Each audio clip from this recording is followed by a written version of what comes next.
how should we be thinking about future generations when we're voting or designing our technologies or making other decisions that determine how future generations will live?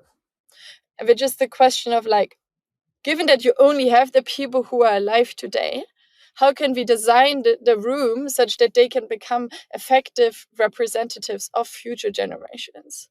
So one option would be to just make a separate election for a future representative. So each one of us gets 2 votes. For one of them, we vote for the normal representatives, and for the other one, we vote for a future representative. So you vote, but you are told that your vote should represent what you think future people want. And so in that sense, we can have a discussion and a lot of disagreement about what future people want, because we will have a lot of disagreement about this. But people can take their responsibility seriously of using that vote for future people and not for themselves. And we make everyone think really hard about what future people actually want.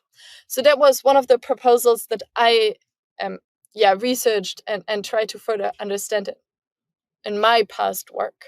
So the question of, can you do something like that? Can you give everyone or part of our society the role of thinking about future representatives?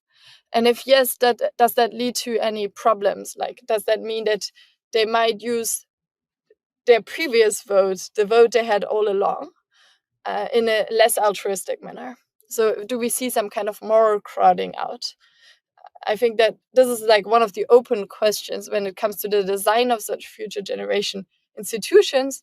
But I think the main insight is the question of like, even though they are not here and we clearly can't include them in a straightforward manner, are there ways we can frame the conversation such that we can include them?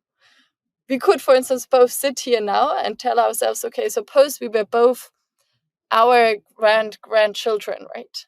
So our children that are great-grandchildren that are born in 100 years or in 80 years. Suppose we wanted to represent their interest. What do we think they need? What do we think they want? Looking back at the decision we made today, which of these options would they prefer and why? And I think the key question, if institutions can make any progress here, then it is because they allow us to ask these questions that we usually don't ask ourselves.